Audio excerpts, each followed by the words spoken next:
Okay, Brad, I got a post-breaking containment on the Blue Sky today. It's reached the Discover feed, the accursed land. Yeah, it has.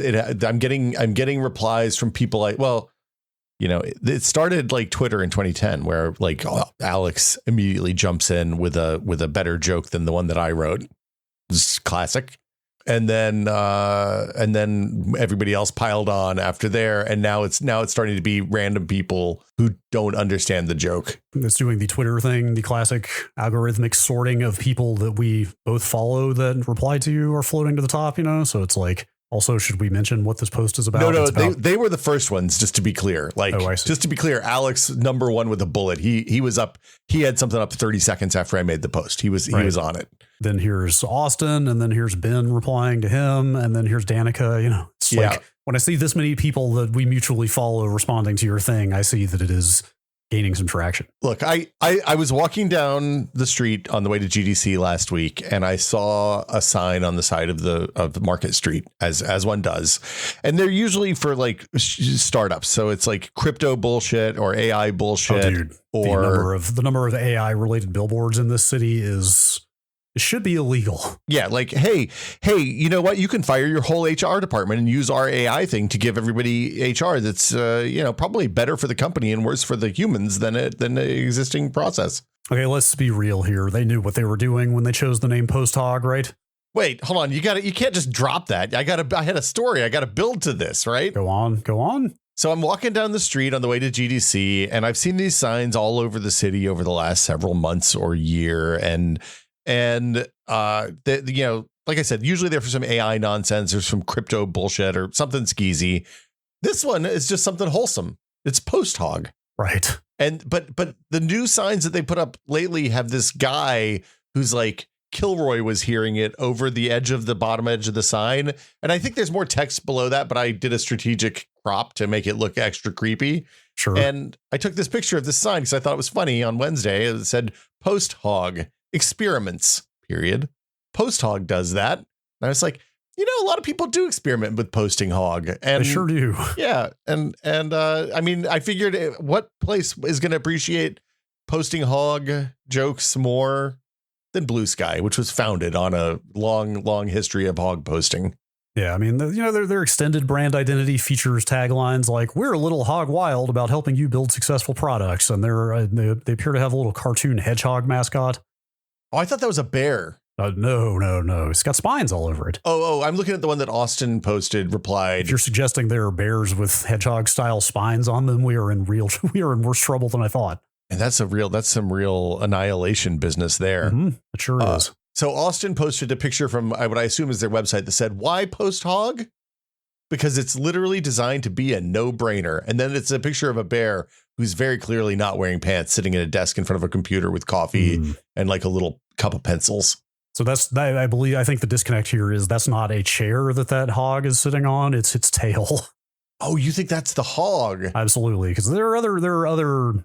Go Google the mascot of Post Hog. Oh man, I didn't realize that the Post Hog it's a hedgehog. Plenty of other illustrations out there from other angles, and you can see clearly that is it might be a built-in chair, I suppose. If your tail was big enough, you would kind of have a chair with you at all times. And I would love to. That would be amazing if you just had a chair with you anywhere you went. Mm-hmm. I am very curious. Well, first off, I know every time I've joked about this with people who are like front end engineer types, they're like, "Oh yeah, we love Post Hog. They help us get our analytics in order or whatever." And I'm like, "Oh, okay." But everybody else went for the childish joke. So I appreciate that. You might say naming that company was a masterstroke.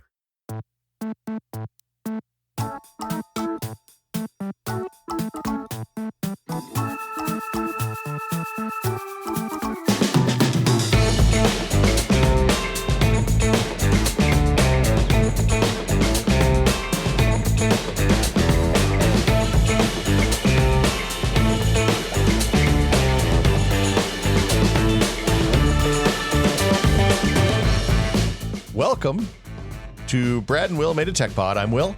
I'm Brad. The funny thing about the Post Hog thing is that people, it's broken containment, is that people are in, like, somebody asked me if it implied that there's it's like postmodernism. It's like Post Hog. Like we're all living in a Post Hog world now. I hadn't thought about that.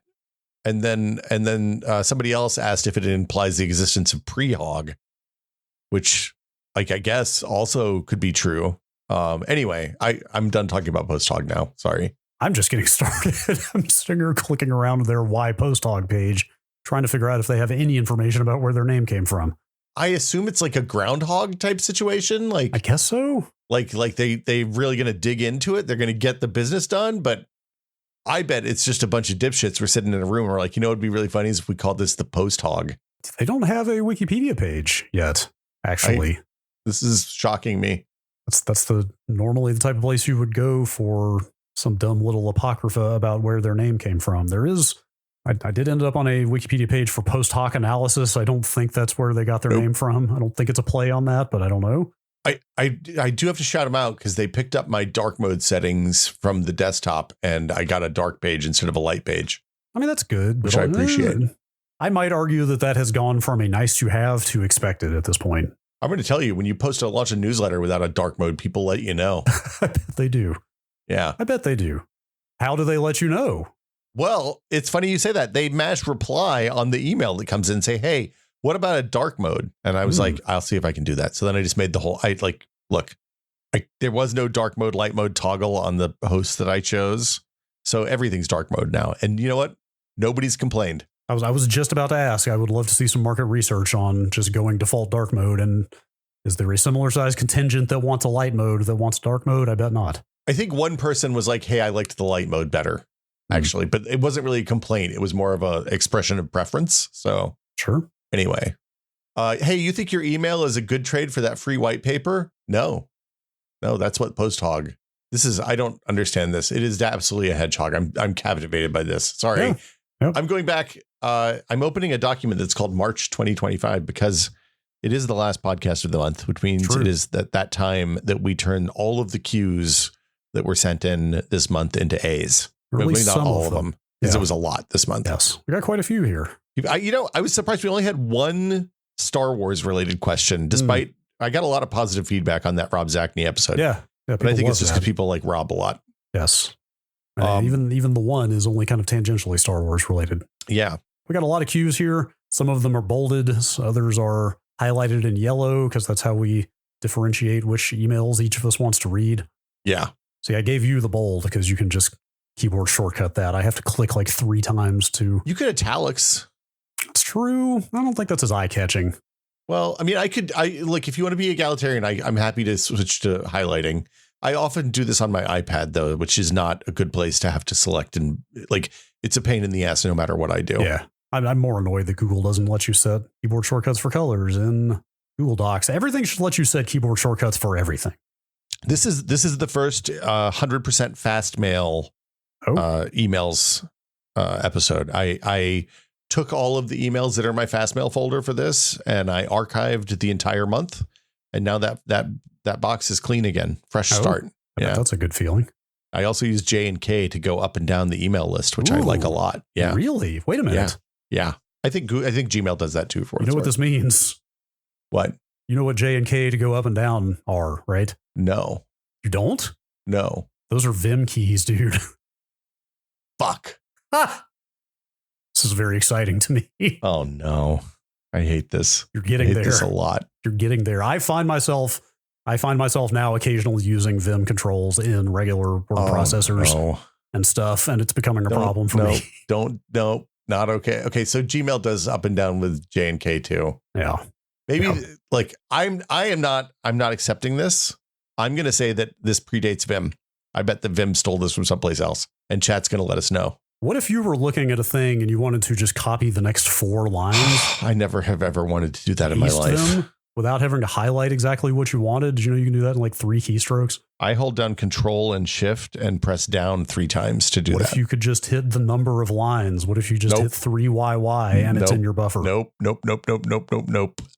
Don't. What if you wanted to delete the next 3 lines? Don't look. This is a wholesome family podcast, Brad. Don't bring your weird perversions here. We're here to talk about post hog and answer questions. Did you know that I can delete from the position of the cursor to the end of the document? I can delete with 2 key presses. I mean, that sounds dangerous, actually. Why would you want that? You just hit D capital G. You will delete everything from the cursor down to the bottom. Oh, It's great. I don't like this. It's great. I don't like this. All right. Hold on. Can we? Have you played Utopia Must Fall yet? Also, Yeah. That Okay. game's awesome. Okay, good. I was going to say everybody should check out Utopia Must Fall. That game rips. It was part of the IDGA stuff. Yeah, I think did that come up on last week's podcast? We talked about it.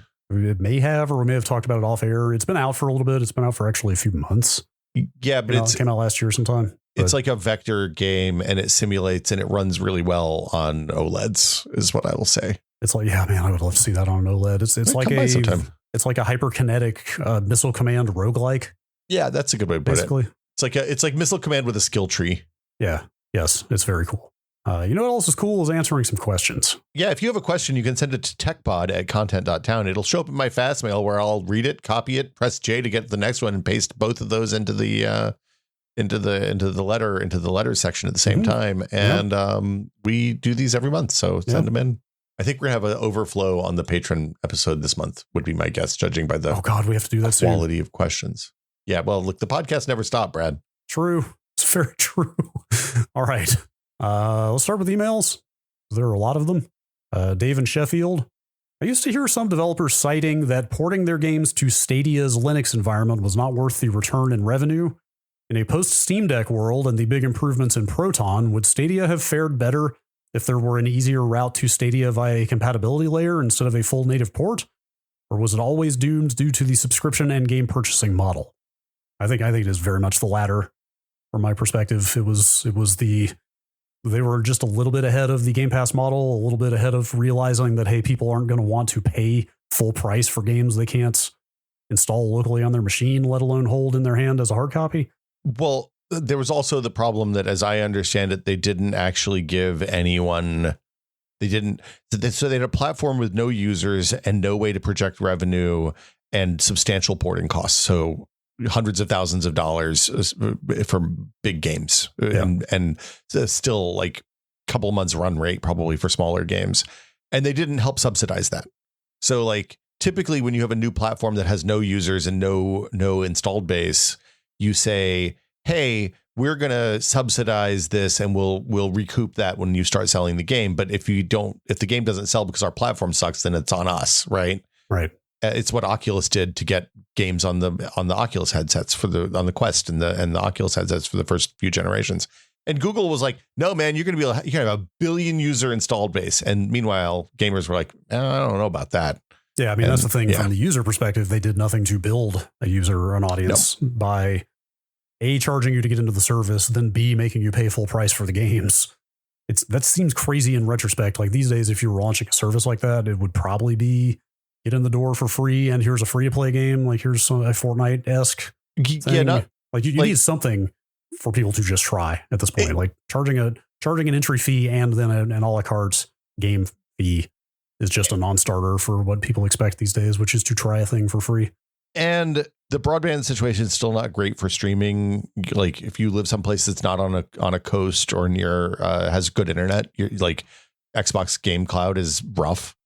I don't. It was hubris on Google's part to think that they could spend money on this. Yeah, and then have it work. Yeah, better middleware might have helped though. I mean, it might have enticed a few more games. Would it have helped the service succeed? Probably not. But they might have had a slightly more robust launch lineup if stuff like Proton had been in place at the time. The thing I've heard, and this is all like third hand, so I don't know if it's true or not, but the thing I heard was that they hired a bunch of really smart people from games and then didn't listen to any of them and treated it like a tech product, which doesn't work because you in the difference is in the world of tech, you build something that's good and you have measurements that you can show that it's like, if you are the company that Post Hog is competing with and you're Post Hog, you're like, hey, we're 3% faster than Post Hog and we run it and our costs are 25% lower. That's an easy decision. And you can put those numbers in a spreadsheet and then look at how long it's going to take you to move your stuff over to Post Hog. And you're like, oh, okay. So this is going to cost us a little bit of money up front, but we'll make that money back. We'll save that money in the next 6 months. So it's totally worth doing. Video games don't work that way. Because like you can make a game that is like looks great and it's like runs 60 frames a second really solid and just is no fun at all and nobody will fucking play the game. And often tech people don't understand that. Having straddled both worlds over the last 2 decades. Unsurprising. Also pretty clear who won out in the power struggle there. It was not Google. Since we're talking about Steam related stuff, kind of, sort of. Yeah. Jason in central Wisconsin. Have you seen this program on Steam called Lossless Scaling yet? I'm half convinced it's magic.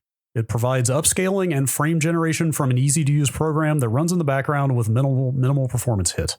There is some input lag, but that's frame gen, right? It's not perfect, but it's made previously unplayable games playable on my laptop, and they're selling it for $350 during the Steam sale. I feel like there has to be a catch, but unless I unknowingly sold my soul in the terms and conditions or something, I can't figure out what it is. So all this does is a different kind of, it provides different levels of upscaling for seems to work really well on pixel games, but it taps into NVIDIA and AMD's super resolution stuff, not the DLSS, but the DLAA and FSR super resolution. Is this like a post-process thing? Does this work on any game? I'm not seeing. So yeah, it works on most games, is my understanding. It does it without, like, DLSS gets information from the game. So like it doesn't upscale UI elements, for example. It doesn't use DLSS to upscale UI elements because they get corrupted and weird when you do that. So you when you have a native implementation, it renders the stuff that's like, it just renders the stuff that you want rendered upscaled, and everything else gets rendered the traditional way with like a nearest neighbor or Lanczos or whatever upscaling. I think that this is probably going to work best on pixel art games. I think they show FTL in their promo. That's the first. Although they also show Cyberpunk, so it's kind of a spread. Doom Eternal's in here. I would not use this if you have a game that natively supports your cards. Yeah. Upscaling like a DLSS or FSR. Yeah, or maybe if you're playing anything competitive as well that is very latency dependent. Absolutely would not use it for anything that's competitive. I'm sorry, I'm laughing because I'm looking at scaling options and it's got usual suspects, fidelity effects, some NVIDIA stuff, nearest neighbor, anime 4K. That's for anime stuff, Brad. You don't say. It's anime requires its own special. This is in what do you call it too? Handbrake has anime settings for anime image upscaling. Yeah. I mean, I think it would be even funnier if there were a scaling algorithm called Anime 4K that had nothing to do with anime. But yeah. Anyway. So I flagged this because Wes Fenland's emulation upgrade, emulation newsletter a couple of weeks ago, the first March one, had a thing about what's it called? Shader glass, I think is what it's called.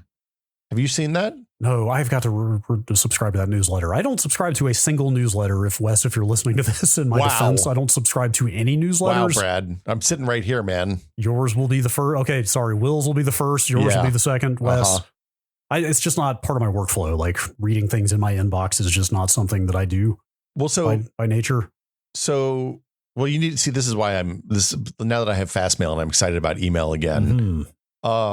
So Shader Glass. Yes. Okay. I'm looking at Shader Glass. It's on itch. Yeah. It's an itch thing. And it's the same idea. It's basically a window that you put on top of your display, and it applies different, RetroArch kind of state shaders on. Wait, and you literally drag this window around and it just automatically, it's freaking rad. Whatever's underneath it. Okay. I have to try this. It is very good. So I was playing this with Utopia Must Die. Utopia Must, is that what it's called? Utopia Must Fall. With Utopia Must Fall the other day to get even more phosphor glow from the edges. Okay. It's very good. Like, it's stupid, just to be clear. It's stupid in a lot of ways. But if you're playing like upsampled Mister games, like I actually plugged my Mister into the capture card on the back of my PC and then ran this on top of the capture window, and it gave me a nice kind of CRT representation that really, really hit my GPU hard. Uh-oh. So maybe I should not be running it as we speak. No, that's fine. I'm running it as we speak. You now look like you're on a CRT. This is rad. Yeah, right? This is actually shockingly effective. I don't know how much extra latency I'm introducing into my recording by running this, but we'll see. It's probably fine. Yeah, Here, I'm going to make you a CRT too. I might actually just sit here and let you be on a CRT for the rest of this podcast. Why wouldn't you? I've got all these cores. I've got this big graphics card. Why not? Yeah. Shader Glass. Shader Glass. One it's It's on mousimus.itch.io/shaderglass. I'll try to remember to link this in the show notes. Yeah, Brad, your head is in a TV now. The rest of your window is not so much. Yeah, that's cool. That's neat. So yeah, like I think there's interesting. There's multiple applications like this being used for different stuff. Like the upsampling one, I'm a little skeptical of. I haven't actually spent a lot of time with it. I installed it and played like 10 minutes of Doom 2016 on it and was like, oh, this feels okay. But I don't know beyond that. Like I probably wouldn't use that just because I have a video card that supports DLSS and FSR and all the stuff. Yeah. If I didn't, I might feel a little bit differently. Like if I was on an Intel card or an AMD card or something like that. Sure. Here's an email from Alex.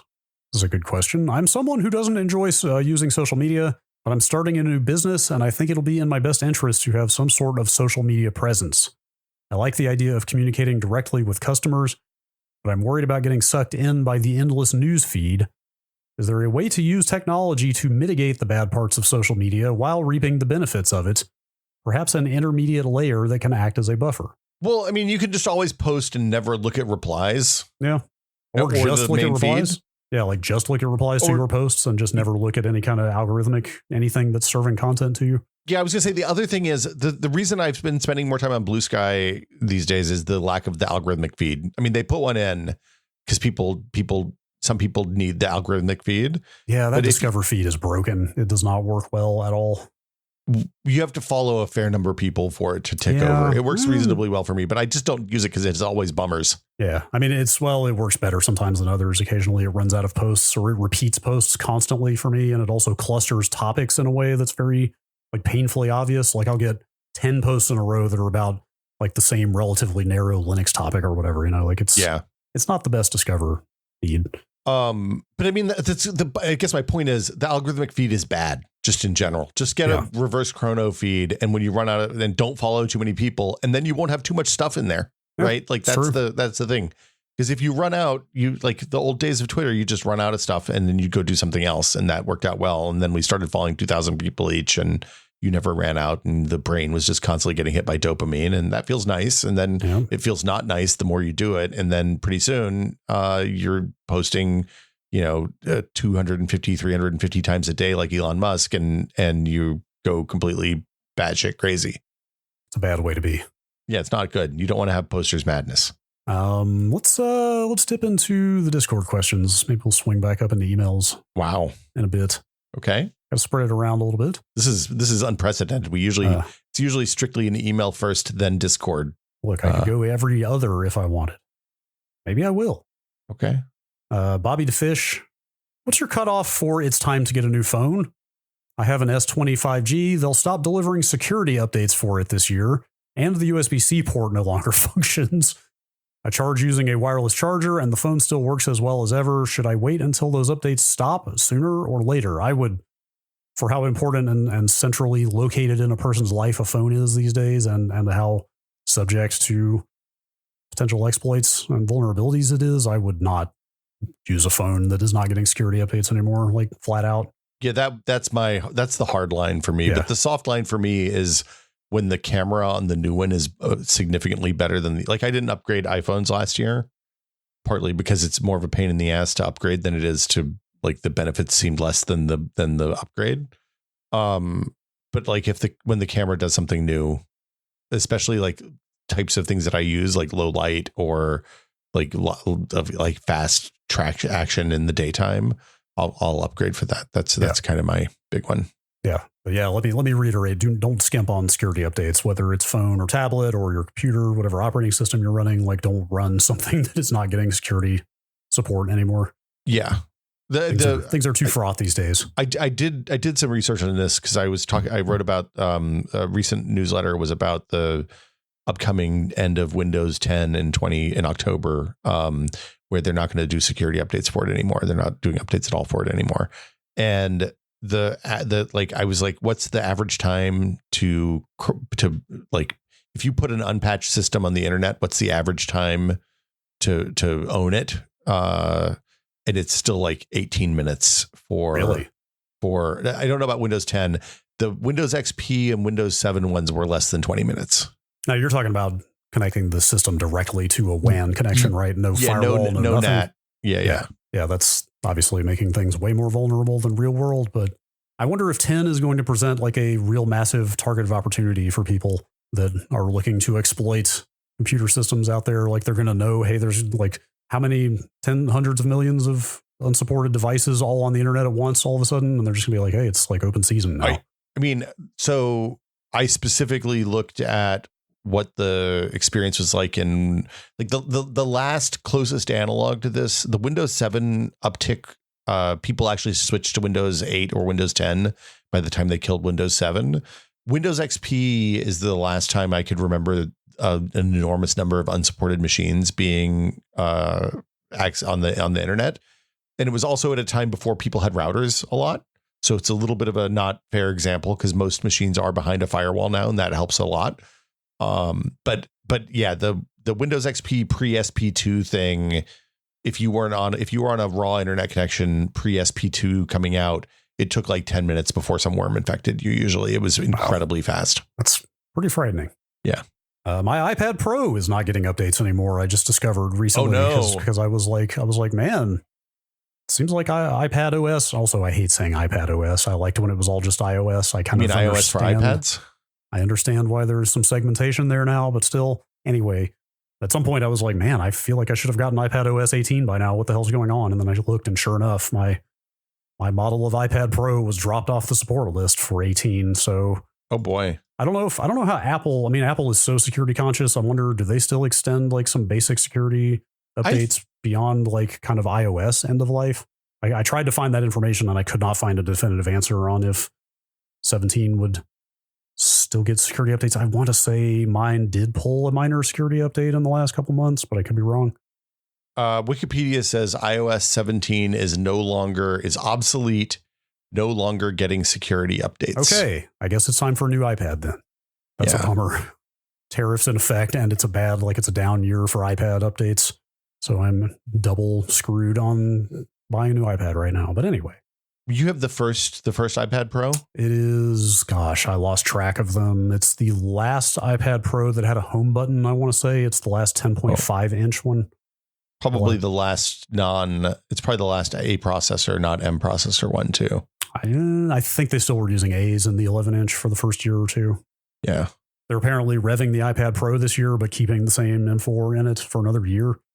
So I was going to say, I think that the secret, if I were buying an iPad and wanted pencil support these days, I think I would probably buy an Air at this point because I don't know that the Air seems really good. I'm so addicted to the ProMotion. Like it's literally the only reason I would get a Pro is because I want the 120 hertz screen. I think the iPad Airs have 120 hertz screen now. Right. I'm pretty sure that's still iPad Pro, but it's Liquid Retina. Yeah, that's just a resolution thing, not a refresh thing. I mean, it's a dumb reason to get a Pro, but I use the iPad like a couple hours a day every day, and I've had this iPad for 8 years. I think. I believe it's 8. Spending too much time in the bathroom, dude. It's a couch device. It's a consumption device. Okay. Like if I don't need to type, I'm probably going to just chill out on the couch and browse on the iPad. I can see that. I should probably get a new iPad. How about, dude, this is crazy. Is this actually a thing? From Bob the Cannibal. Is it just me, or are pay to reject cookies the ultimate form of enshittification? I've never seen this before. I had never seen this either, but I started Googling around, and apparently it is a thing that's starting. There are starting to exist websites that will let you reject their cookies, but only if you pay them a fee. That seems like it's not GDPR compliant. That's literally the first thing that came up when I Googled this was, hey, are pay to reject cookies GDPR compliant? Did not find a definitive answer for that. I look, everything I do is not ad supported at this point. I mean, I guess the work I do at PC World is ad supported, but I increasingly think that letting people run arbitrary code on our computers in exchange for hot takes was a mistake. Mm-hmm. It's a thing I've said for a long time. It's just getting worse. This is insane. You should not be able to do this. Yeah, fully agree. This would just be look, I'm going to go and tell you, it took me about 10 minutes to figure out how to block those Admiral, hey, we noticed you're blocking ads on our site things. Mm-hmm. And now I don't see those anymore. We're using my Pi-hole. Nobody in the house does. Yeah, it's great. I should probably look into that too. it was a fairly involved script that I had to put on the thing, but but yeah, it works now. And I don't know, man. I think that that should be against the law. Yeah. Or, you know, I mean, in the EU, it may very well be. Well, we have the CDPR, which is this or California equivalent of the law that's modeled on the GDPR. As we are learning rapidly, is the law still the law if nobody enforces it? Well, that's a whole other problem. Anyway, that sucks. That feels like a real escalation in the shittiness wars. Like that really feels like a broadside on the user. Look, it's on one hand, I'm sympathetic to the people who've built businesses around content, because it increasingly feels like the only thing big tech companies are good at is racing to the bottom in whatever market they're in, whether that's ads or phones or video or any number of other things. Media. Yeah. It's streaming media in general. But at the same time, like, I don't know, maybe support sites that don't do that shit and just stop going to those places, because fuck them. Yeah. Did you see the news? The Game Informer is back. Yeah. I didn't get to the bottom of it though. Somebody like a new parent company bought the IP from GameStop. God help me. Oh, you did it. You did the thing. It's starting to happen in my head like frequently in a way that really bums me the fuck out as somebody who worked at GameSpot for 5 years. Like, I always feel bad. I always felt bad about it. Jeff and Ryan used to give me shit about it because I did it all the time. I mean, I always found it repugnant, and now I'm doing it myself. Anyway, a new company bought the property from GameStop and hired everybody back that lost their jobs last year. But the reason I bring that up, it is awesome. The reason I bring that up, though, is that even they seem like they're pivoting toward a more directly user supported. I mean, you know, a subscription always has been user supported in a sense. Well, but they're doing it in a more like tiered way, you know, where they're saying like, hey, subscribe to the website, you'll get these benefits. We're rolling out more tiers later on that'll, you know, in a more kind of like post Patreon style of tiered support thing. Like even they are going more kind of direct to audience. Well, and the thing, so they're doing print too, right? Yeah, later. They haven't detailed that stuff. I think that it's that stuff is a lot more vague. Like, hey, we're looking to bring back the print publication later this year. It's it's funny. I don't have like nostalgia for fondness for Game Informer, because like the entire time I was aware of it, it was kind of like GameStop's house brand. And that always felt weird to me. I get that they ran into editorial. And I know a bunch of people who work there, and like they're all good people and smart people, and Jason and Dan, you know, all the folks that were there. So like, I'm no knock against them. I just I don't know. It just felt it's weird. I think it's lovely that they're coming back. That's all. That's where I'll leave it. It's just interesting to see a relatively large established kind of legacy media brand even pivoting in this more audience supported direction. Yeah, it's so I guess the origin of my complicated feelings is I worked at a publisher that predominantly did video game magazines, and every single one of our magazines was competing with Game Informer, but it was like 800-pound gorilla versus little tiny baby magazines. Yeah, because they were at point of sale in the store. Well, and it was subsidized by GameStop. Yeah. Right. Like it was two things. They was sitting there by the register in the stores, and they were also pushing subscriptions on people that had like the kind of GameStop Pro Rewards program, whatever.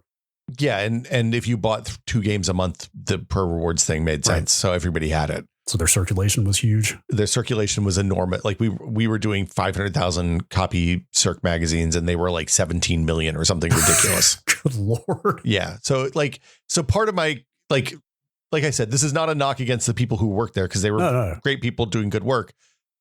But I'm a little raw still, because it was like, I don't know. It's like everybody else is like, you're, hey, on one hand you have Taylor Swift, and on the other hand you have like somebody that's playing down under the hill at the you know, for 50 people. And anyway. Yeah. But I'm glad they're back. More independent media is a good thing. Yes. Here's a question from Feral Pug. God, can you imagine a feral pug? I mean, I'm pretty sure I've seen them. I think most pugs are feral in my experience. Gigabit Ethernet switches vary a lot on price. A lot of TP-Link stuff out there for about $20. but then things like Ubiquity switches that are like 80. Am I going to be sorry I bought the $20 switch? My use case is putting a switch in my entertainment setup so my TV and consoles can all connect via Ethernet. You absolutely will not be sorry about that. No, the only $20 thing you get, switch, yeah. totally fine for that use case. Yeah, the benefit of buying the more expensive switches is that they're managed, which means you can log into a remote console and see what's connected to each port and turn off ports on and off and turn on things like power. Sometimes they'll have power over Ethernet built in. You can turn that on and off. Yeah. You can reboot them and update firmware and stuff remotely, but most switches are like for home use. A $20 switch is totally fine. The only thing you want to do is make sure you get it a speed that lines up with your internet connection and your connection to your PCs, and also that you're not you want a switch and not a hub. It's less of a problem these days than it used to be. Yeah, I don't know that you can really even readily find a hub to buy at this point, so you're probably fine there. It's funny, I had this conversation a few months ago. There are some very, very cheap hubs. And the difference between the switch and the hub is that the hubs have shared bandwidth across all the ports. Oh. So it's like 1 gigabit shared across all 5 ports. Yikes. The switch will have 1 gigabit point to point for as many ports as are active at a time. Right. Which for most people at home probably won't matter. The thing that especially since usually your hub has an uplink to the place where the like real internet comes in, that's going to be the bottleneck anyway. So you're probably fine. Entertainment center, go nuts. I'm using a number of cheap TP-Link switches in my network here and have been for years. They are 100% fine. Like you know if you need a managed switch, basically. Mm-hmm. And if you're just looking to connect some home entertainment devices, you definitely don't. The thing I bought the expensive switches, but it was just because I wanted power over Ethernet because my Ubiquity access points are power over Ethernet. And I have a big switch in the garage that provides power over Ethernet. So I power, like none of my switches are plugged into anything. They all just run off downstream power over Ethernet. And then like the switch that my Home Assistant is plugged into is powered off of power over Ethernet. And so in that regard, it's really nice. It does mean that my switch in the garage takes so much power that I can't run it on a UPS anymore, though. So they were making noise about banning TP-Link in the same way they banned some companies like Huawei. Makes sense. A while back, but I don't know what came of that. We're governing by fiat over here. So I mean, I think this was even before the current administration, I want to say, or I forget exactly when this talk started picking up. And the main reason I pay attention to that, on top of the switches being very cheap and quality, TP-Link was becoming a pretty big Wi-Fi access point competitor to stuff like Ubiquity. Like their Omada line is pretty popular. Mm-hmm. And I had been looking at maybe getting one of those, but if they're going to get banned in 3 months, that doesn't seem like the best idea. So we tested some of those at PC World, and I tested some of their mesh network stuff actually, and it's really nice. It was really good. Yeah. I wonder if we're going to see 2.5 gigabit ports on the new consoles. I mean, granted, that's like probably pushing 3 years away before those are on the market, but that feels to me like a thing that it doesn't like. There's probably no cost to have, given that they'll be in the chipsets. You would hope. Yeah, it almost certainly would be supported at the hardware level anyway, so why not just put the port on? I mean, I don't know, what are we talking, a 10-cent savings or something on the port that you put in your box? I don't actually know. I mean, I was going to ask if you think we'll have Ethernet on the next gen consoles. Oh God, please don't even say that. Wi-Fi only, baby. Fuck that. No, thank you. The fighting game community would not take kindly to that. I'll tell you that. Wi-Fi is, that's true. Competitive games. But if you're really competitive, you're going to be playing on PC anyway, right? Maybe. I don't know. There's plenty of people on console. I'm just spinning like 8 different topics out from this one question. But what is up with smart TVs still having 100 megabit ports? They don't use more data than that, probably. Practically every smart TV on the market that I've looked at has a 100. Really? Yeah, they almost never have gigabit ports on there. Oh, that's weird. Which, I mean, you're not wrong for most use cases. Even streaming 4K from Netflix is not a big deal. It's like 20 megabits, yeah. Maybe if you're trying to play an extra high bitrate file over your LAN, it could be a problem. But anyway, if you're doing that, you should have a dedicated box. Brad. You're probably right. Brad. You're probably right. All right. Chip Shirley has a question. PC hardware reviewers lately use the term uplift instead of something like improvement. I've heard one Will Smith use this term as well. Why the preference for uplift over more broadly used terms? Often when you're talking about things and you're talking about a sequence of things and you're like recounting benchmark results over and over and over again, you get tired of saying the same word every single time. Sure. So we use different words to vary up the shapes that our mouths make. Yes, but yes, I guess that's one way to look at it. I mean, like the kind of specific term like that can also sort of take on a connotation over time if you use it enough, right? Like improvement. It's kind of a meme right now. Yeah. Improvement is a very broad word that is applicable in a million contexts, and you don't really hear the word uplift very often, except in the context of improvements in performance and stats in the PC review space. So like you can kind of come to associate that term with your mental model of whatever improvements you're looking for in hardware. Yeah, the other one that's happened that I've noticed a lot lately is like the vendors will describe the kind of meta uplift across all the benchmarks that they test. So it's like a truthy, like it feels faster. Yeah, so they tack in a couple of games that are real like stone cold incredible performance boost bangers like 300%, and then you'll have a bunch of like 2% lifts in there, and then your meta uplift, I can't remember the term they use, is like 30%, right? But not really. Anyway, sounds like another attempt at obfuscation to me. What is it? You can use statistics for good, or you can use statistics for evil. Yeah. All right. Here's a question you flagged from James. I don't have a great answer for this. Why in this age of laptops and small form factor keyboards do alt codes still require a freaking numpad? I have a perfectly adequate series of number keys right here. So if you are in a 10 key list, I don't know why this is. I think it's goofy.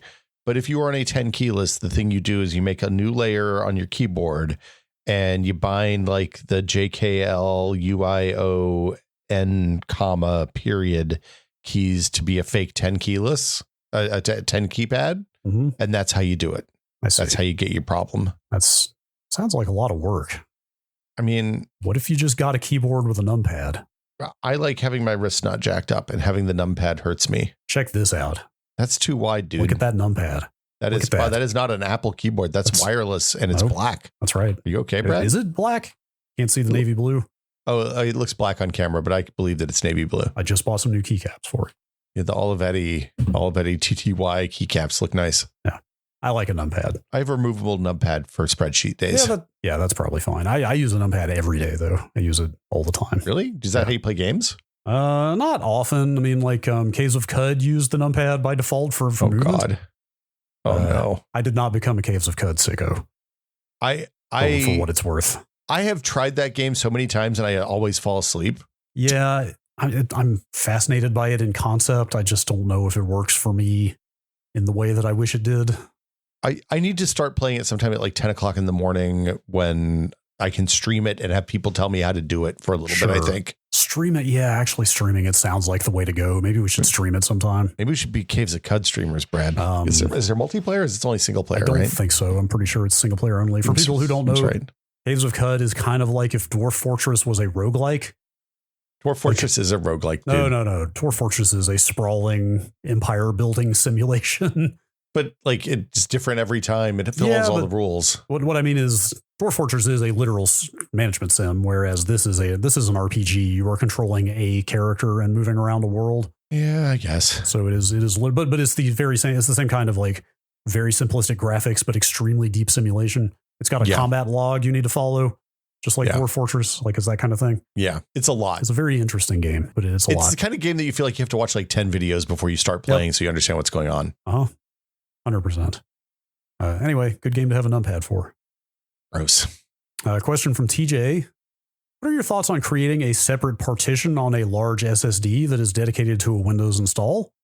Short of putting Windows on its own drive, I always thought this was a good practice, as if the Windows install corrupts, it won't take any other data with it, assuming personal files and games are on another partition or drive.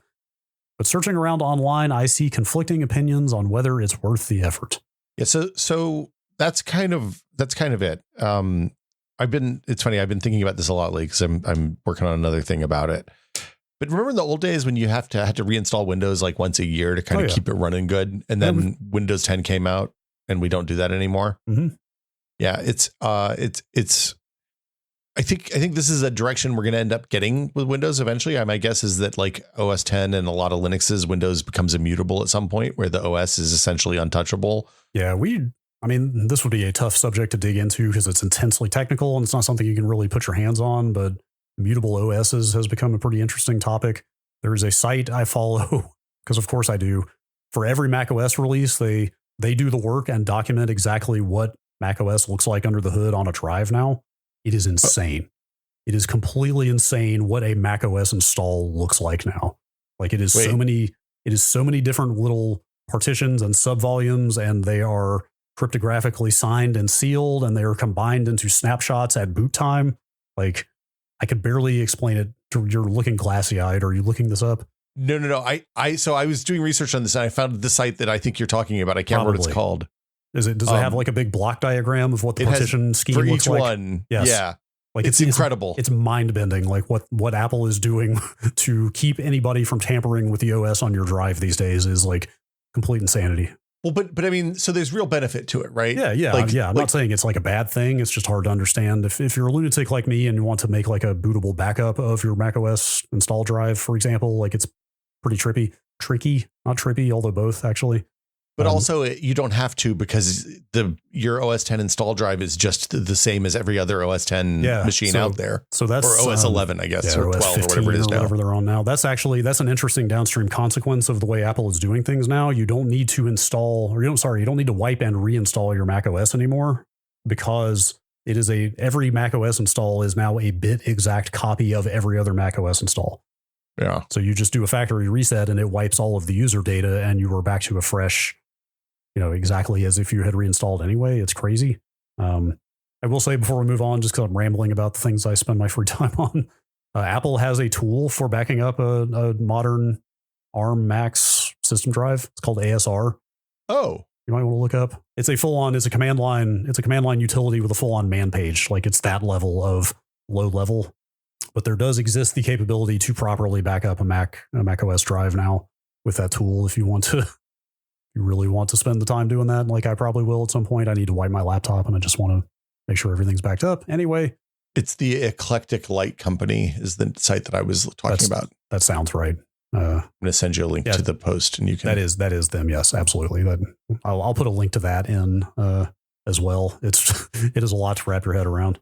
Yeah, but so to answer your question about the Windows thing, is the benefit of doing a separate partition in the old days was it made it easy to image your C drive and then restore your C drive from an image when something got crufted up, right? I don't know that you have to do that work anymore. And you don't get an easy way.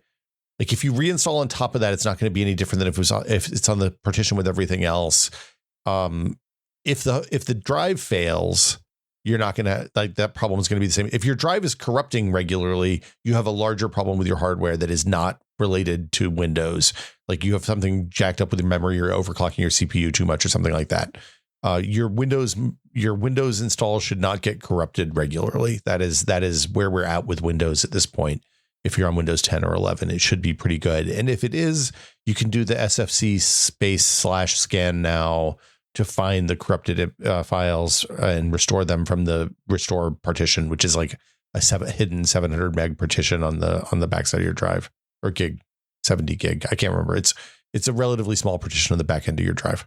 Yeah. So it's the little add-on partitions like that actually make me still fairly distrustful of the Windows installer based on past experience. Like it's funny, like all the work I have been doing with UEFI and Linux and stuff over the last couple of months is around trying to just finally understand like modern partition schemes and bootloaders and how like a modern PC works once you press power. So the point that like I'm installing new Linuxes by just like dropping into a command line and G-disking the partition layout on the disk however I want it and doing like a chroot install or whatever. But I would never do that for Windows because I don't trust what it does when it runs the installer.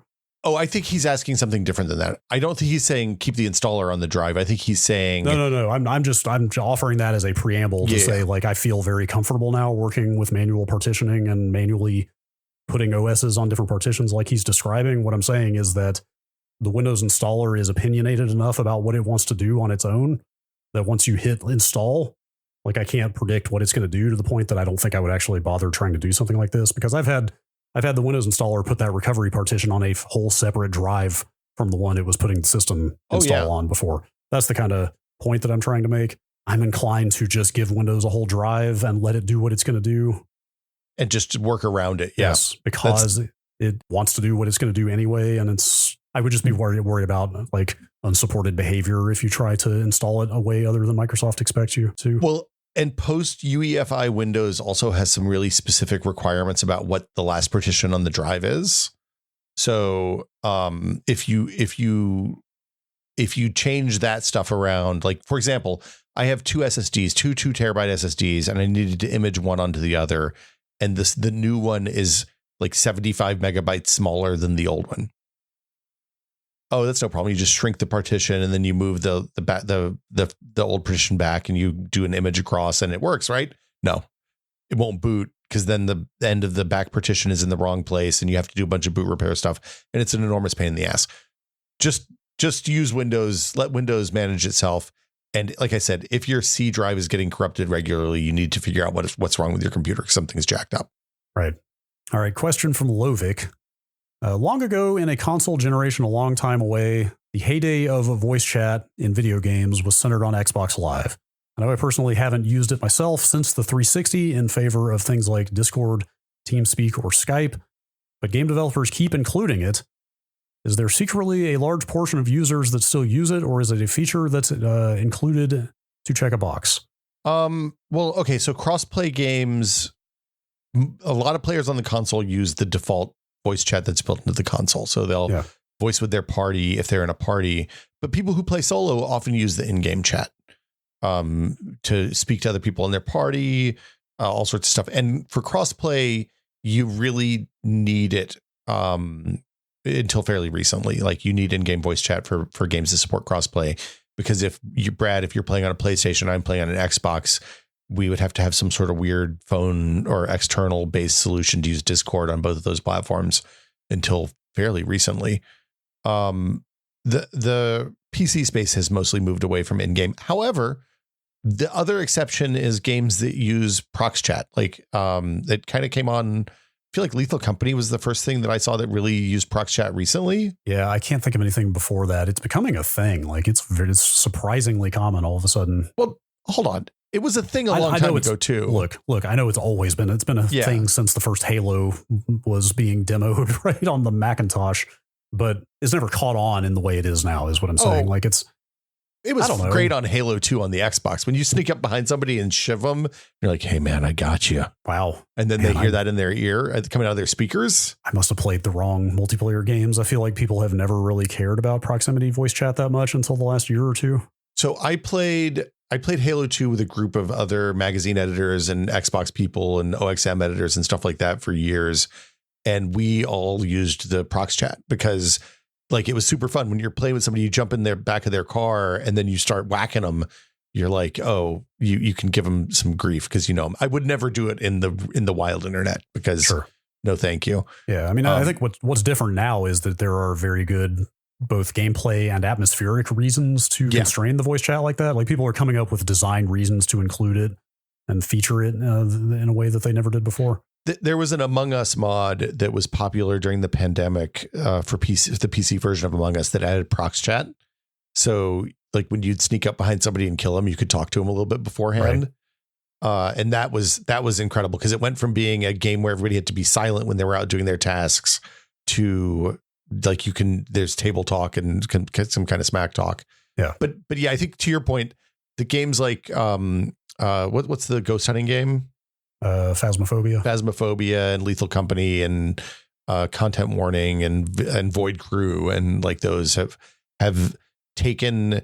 I think what happened is that Vivox started doing voice in-game chat and letting you hook it into your main audio system instead of just being its own thing that lived outside. And then you can add like filters and make it a gameplay element rather than just a way to talk to your friends. Vivox is a middleware for audio communication, right? Yeah. Shout out to Chromehounds.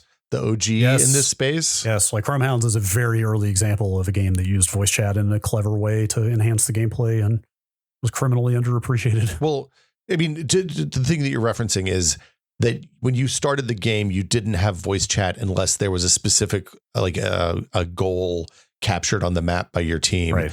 So you had to go and capture the antenna. So, and then you'd only have voice chat in a bubble around that. It was amazing. Right. Yep. Cool idea. But that wouldn't work in Discord because people would just cheat now. Right. Right. Yeah, that's fair.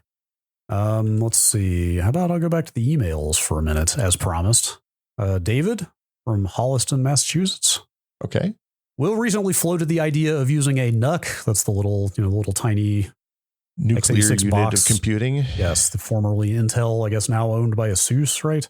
MSI also makes things that they call NUCs. Oh, so really? Maybe it's just a generic term now. I don't know what happened there, but yeah. I thought ASUS bought the NUC name, but I guess not. Yeah. But it's little tiny x86 boxes. Yeah, like Apple TV size things. Yes. Will floated the idea of using a NUC as his daily driver and reserving the power-hungry high-end PC for gaming. I'm also interested in this kind of setup, but how would you do it? The KVM is the first thing that comes to mind, but is there any KVM on the market that can handle your average enthusiast system? I have a 1440p 144 Hz G-Sync monitor, plus 2 other displays, wired USB input devices, a USB headset and webcam, and all of the other connected bits on my desk that I want to continue to use on both PCs. Switching monitor inputs alone isn't practical for all that, and KVMs seem squarely targeted at other markets like data centers, AV setups, or business home offices where latency is less of a concern. PyKVM doesn't seem quite up to the task yet. As a PyKVM owner, I can attest it absolutely is not suited for this use case. Does a proven, reasonably priced, enthusiast-friendly solution exist? Something that acts as a proxy for almost every important peripheral to PC connection, has to be rock solid and practically invisible. Yep. The thing you want is called a USB switch, and it's just a stupid switch that connects the USB devices from one computer to another one. And then you're going to change the input on the monitor. Okay. So that is 2 steps, which like maybe a little bit of extra management, but probably not that big a deal. What if you had control your monitor change the input for you? That's true. I mean, you still got to press a button to do that, but it's true. It's not so bad. You could just make a desktop shortcut for that or put it on your Stream Deck or something like I do. Yeah, but so the problem is the KVM is a translation layer. So it takes the input from one thing and splits it out to the other. And typically they don't play well with high refresh rate monitors or things like HDR probably would be my guess. So, and at the same time, they also add latency in the input side because it basically is showing up. It takes a KVM traditionally would show up to your mouse and keyboard as a device, and then it translates those inputs out. So if you have like a bunch of weird buttons on your mouse, or if you have media keys or something like that, they may or may not get translated and passed on. And things like your Logitech G Hub controller software won't be able to change the DPI of your monitor from the software, stuff like that. So yeah, your instincts are good here, but a Belkin makes dumb USB switches that have you just stick a little button on your desk and you hit the button and it switches between the 2 computers and you're good to go. Yep. Sounds like a nice, I like a good, dumb, cheap, workable solution like that, you know? Yeah, they're like $40. The only trick is there's a cheap one that's USB 2. There's a more expensive one that's USB 3. If you're using USB-C keyboards that draw a lot of power for lights, you probably need the USB-C one. Otherwise, the USB 2 one will probably work fine. Sorry, I don't know if you mentioned, are these typically powered? Unpowered, typically. Oh, okay. Or I think technically the one that I have has a micro USB power in that I power from a 500 milliamp USB plug. Yeah. Let's do a couple quick questions about, I don't know, DRM authentication. Oh, I love DRM. Trying to think what bucket these fall into exactly. You'll see what I mean when I read the questions, though. Here's one from Flip Triples, which is a good username. That is a good username. I recently started studying for the CISSP. To access the official study guide's online content, you're met with a DRM prompt. Answer the following question to validate your product. In Chapter 11, what is the 5th word of the caption for Figure 11.3? Oh, that is some 80s video game nonsense. Are there any other products out there still using this kind of MS-DOS era DRM? When was the last time you encountered it? I have not seen something like that since I was playing like Leisure Suit Larry games in the 90s, probably. Yeah, like 100% like Sierra games or games of that nature in that era. Probably the last time I saw something like that. Pretty easily defeated. Do you ever have one of the ones with the red decoder thing that you had to put over the manual and it popped up?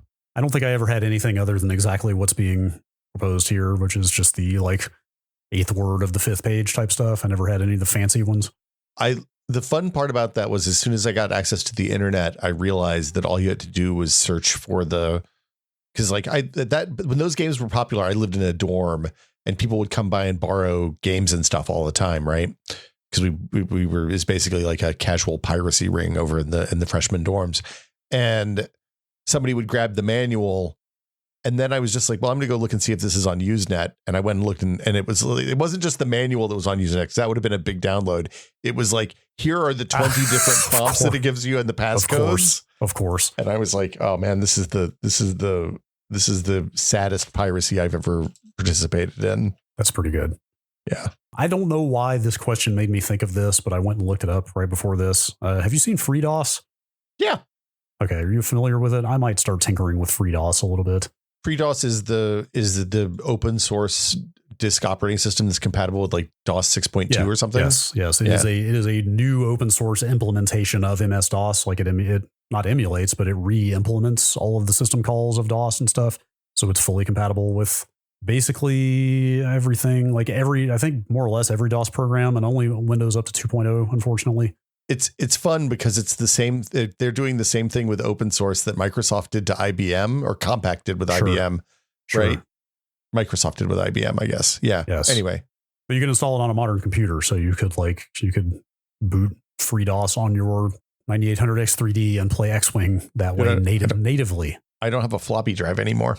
You can boot it off a USB stick or whatever as well. Have you tried to play X-Wing on the DOS on the F486 core for the Mister? No. I'm kind of curious because I think it's a little slow, right? It's like 25 hertz or something. 25 megahertz. I think the 486 core is like technically actually like a high-end 386 in terms of performance, or maybe a 486 SX25, something like that. Yeah, no, it's not very fast. Yeah, you'd be much better off with something like FreeDOS. I kind of want to mess with that thing. I'm kind of becoming fascinated. This might be an episode topic if maybe we get our hands on FreeDOS and pull up a couple other things.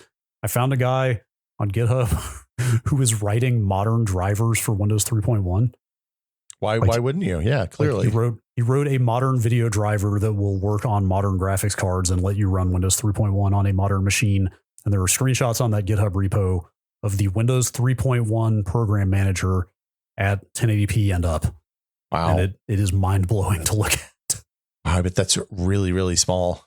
It's like usable, but pretty small. Sure, yes. Need to get different glasses. There's all kinds of weird stuff going on and people trying to get old OSs working on new computers stuff right now. I love it. Yeah, it's neat.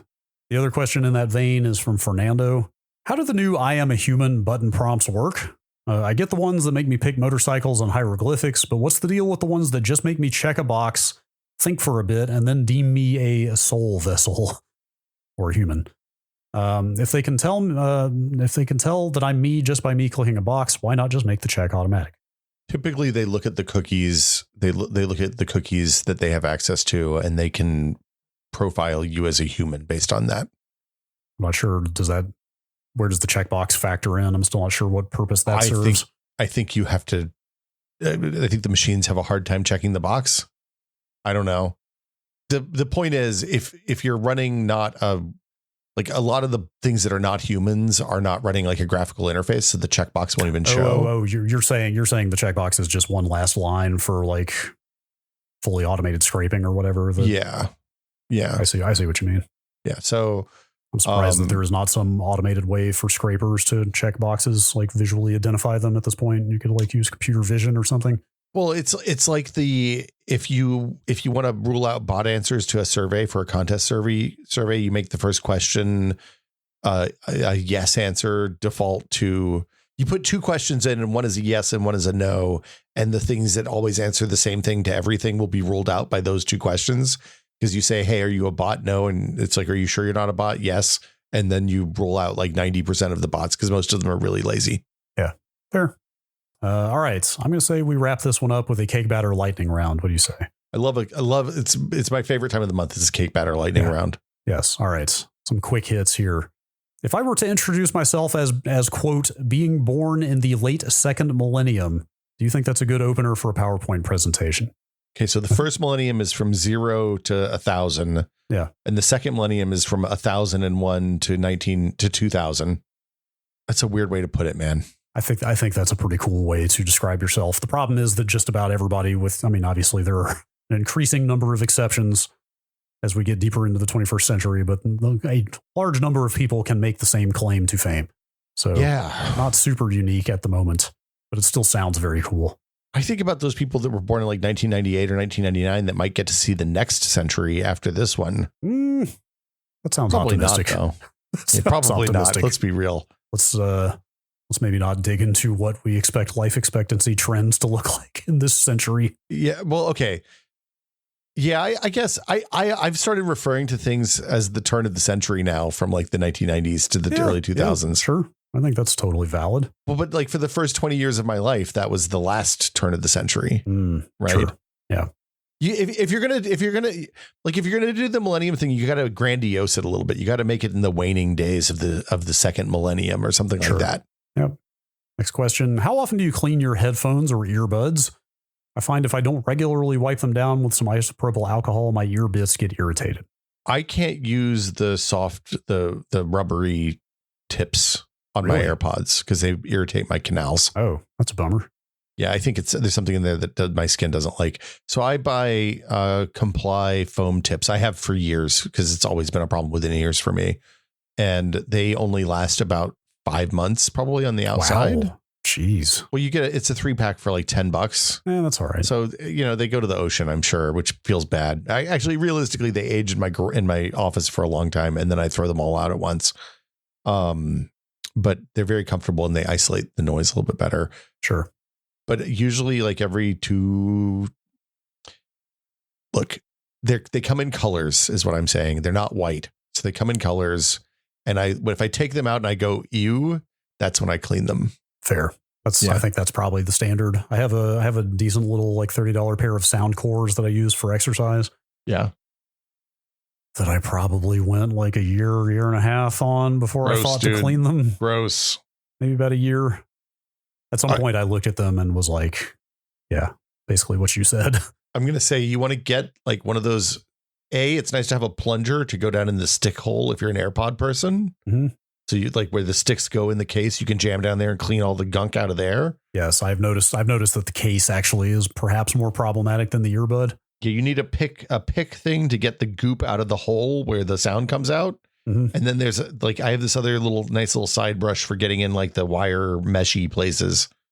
And we talked about my earpod / keyboard cleaning thing a few years ago, but it's pretty good. Clean your headphones. I'm going to go and tell you, or maybe don't, because my AirPods started getting janky, which I think was probably iOS 18's Bluetooth stack being bad. And when I was down at GDC one day, I had a couple hours in between meetings. And I was like, I'm going to go up to the Apple store and see what I can do about this. So I went up to the Apple store, which is like 2 blocks away. And I was like, hey, I have 2 different problems. My right ear charges sporadically, even though there's no gunk in the case. And the left ear drops all the time when I'm on the subway. And he's like, oh, let me see. And he took it back and tested him for like 10 minutes. He's like, well, I couldn't get it to replicate, but I did see some weird stuff in the logs on them. And also you're 20 days away from your warranty expiring. Whoa. So here's 2 new AirPods in a new case. What? Yeah. Oh my God. Yeah. So 2 years. I'm at 2 years or 3 years, I guess, on those. I can't remember. Well, no, that was, to be clear, that was the paid AppleCare Plus warranty. So yeah, I paid the $50 for the AppleCare Plus or whatever it was when I bought them because I tend to drop them and step on them. Sure. But I'd never used anything before. And he was like, you haven't used the warranty at all. And like, it's about to expire. So let's go. $50 to get a brand spanking fresh new pair right at the end of the warranty period is pretty good. Especially since they haven't updated them. Yeah. Man, score. Yeah. I was like, shout out to Tony at the Union Square Apple store. Yeah. He has a band. He's a DJ too. If you need a DJ in the sunset, he's got you. I made some small talk, huh? We had conversations. Yes. All right. Last cake batter. Green onions as a garnish. Does anyone like green onions? Dude, what the fuck? Dude, green onions are the best onions. Green onions are definitely up there. I fully agree. Yeah, I literally was like, hey, Gina, we need to play this. I saw this email and I was like, Gina, we got to put green onions in the garden because I forgot when we were playing in the garden the other day. So, yeah, green onions, everything. Yeah. You know what's cool? If you buy some like living green onions at the store and chop off the tops, you can just kind of set them out and let them keep growing for a while. Harvest them. Get some more. Keep getting more onions. Yeah. Do you eat the whites too? Whites. The white part of the green onion? Like kind of partially, like fried rice or something, maybe. Yeah, like a little ways into the bulb, like maybe not the whole thing, probably, but. Oh. See, when I was a kid, we used to grow those in the backyard, and I would just pick them out of the garden and just chomp them and eat the whole thing, like Bugs Bunny. I mean, I don't think there's an onion I don't like, but that might be a little far even for me. Well, they're pretty sweet when they're little. Okay, fair. Like it's not like a Vidalia sweet, but they're not like it's not like gonna hurt you. I'm very pro onion. Yeah, love an onion. Personally. Yep. All right. Well, there you have it. So if you have questions, you can send them to techpod@content.town, or alternately, be a part of my fast mail, or alternately, you can go to patreon.com/techpod and join the TechPod Discord and the TechPod community, where you can post in the question seeking answers channel, and your question will go in there and then it'll disappear into the ether. And sometime in the next 30 days, one of us will look at it, probably Brad, and copy it into a Google Doc where it will become one of the questions as a candidate for being answered on the podcast. Again, it's patreon.com/techpod. It's a listener supported show, so we wouldn't be here without you all. There's 3,212 of you as of today, right now, which is really nice. It's lovely. Yeah. We appreciate each and every one of you. That's a fine number, I think. I think it's a surprising number to me every time I look at it, honestly. But we've reached the part of the show where we thank our patrons. So thank you to all of our patrons. Thank you. But a very special thank you to our executive producer tier patrons, including Andrew Slosky, Bunny Fiend, David Allen, James Kamek, Jason Lee, Jordan Lippett, Twinkle Twinkie, and Pantheon, makers of the HS3 high-speed 3D printer. It's also the last episode of the month where we thank all of our associate producer tier patrons, including Alejandro Navarro, Andre M. Burke, PE, Andrew Dicey Shouldice, Arthur Gies, Ben Tallman, Brutal Kerfuffle, Eric Klein, Felix Kramer, Graham Banks, Jad Rita, Just Associate Wedge, Kerp, Matt Walker, parentheses, Walkman 8080, close parentheses, Mike Etheridge, Nathan Phelps, P. Tibbs, Sanchit Kumar, Steve Lynn, Thomas Shea, Tom Fuller, Tom Hilton, and Xbox Playdates. Whoa. I don't know who Xbox Playdates is, but shout out to Xbox Playdates. Sure. So that's it. Thanks everybody so much for supporting the show. Mm-hmm. And we will be back next week with another one. Patron episode. We had so many good questions this month. We barely dipped into them. So if you want more questions in your life, maybe sign up for the Patreon. Get that question out. Get that Patreon episode, because I bet there's going to be more questions this month. Yeah. I guess we'll probably stick to Discord questions for the Patreon episode, just so that people who ask them can hear the answers. Typically, yeah, that's what we do. Yeah. Yes. But anyway, that'll be it for us this week. And as always, please consider the environment before printing this podcast.